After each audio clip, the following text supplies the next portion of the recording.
এই একটা মাসের জন্য আমরা সবাই কত অপেক্ষা করি। আমরা যারা মুসলিম আছি তারাই বুঝি এই একটা মাসের মর্মটা। আসসালামু আলাইকুম, কেমন আছেন সবাই? বাংলাদেশি ব্লগার মম মিতু চ্যানেলে আপনাদের সবাইকে ওয়েলকাম জানাচ্ছি। আরও একটি নতুন ভিডিও দেখার জন্য আপনাদেরকে ওয়েলকাম জানাচ্ছি।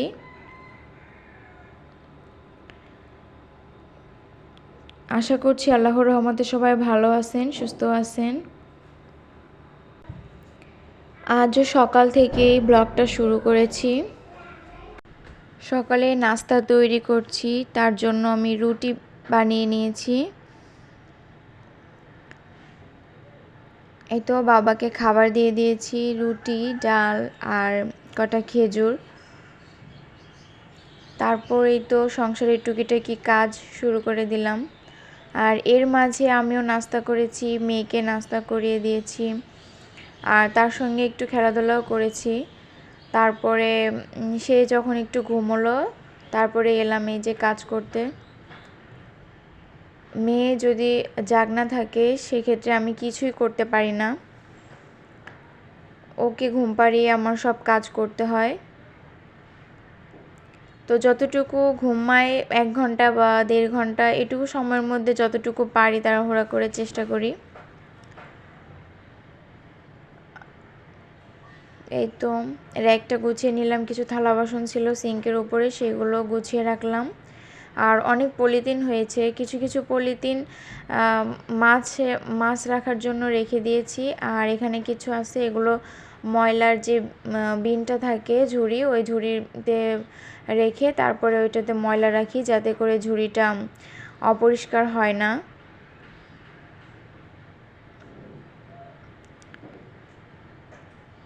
তারপরে তো রুমটা ঝেড়ে নিয়েছি আর এখন মুছে নিলাম। আর গোসল করে নিজে নামাজও পড়ে নিয়েছি। তারপরে দুপুরে খাওয়া দাওয়ার আর কোনো ভিডিও করতেই পারিনি। তো দুপুরে খাওয়া দাওয়া করেছি, তারপরে রাত্রেবেলা এখন আমি বিকালের দিকে আর কি আমি রান্না করব। তো আমি এখানে বাবা দেখলাম ফুলকপি এনেছে আর ব্রুকলি এনেছে। তো ব্রুকলিটা বেশি ভালো ছিল না, পেকে গিয়েছিল। আমি আজকে 5 মিশালি একটা সবজি দিয়ে ভাজি করব। আর শীতের সময় মানেই হচ্ছে নানান ধরনের সবজি দিয়ে তরকারি রান্না করা, এটা সবাই পছন্দ করে। আর কালারফুল সবজি দেখতেও যেমন সুন্দর লাগে, খেতেও তেমনই মজা লাগে। তারপর আমি এখানে লাউ কেটে নিয়েছি, লাউ দিয়ে চিংড়ি মাছ রান্না করব। কিন্তু আমার লাউ চিংড়িটা কমপ্লিট, এবার আমি ভাজিটা বসিয়ে দিব। এখানে আমি ক্যাপসিকাম দিয়েছি, আলু দিয়েছি, ফুলকপি, গাজর আর হচ্ছে ব্রুকলি। আর আমার শ্বশুর বা আমার পরিবারের সবাই আর এই 5 মিশালি সবজি বা মিক্স সবজি সেটা খুব পছন্দ করে। এটা রুটি দিয়ে খেতেও পছন্দ করে, আবার ভাতের সঙ্গে তো ভালোই লাগে। আর এই তো রান্নাবান্না শেষে আমি রান্নাঘরটা এখন গুছিয়ে নিয়েছি।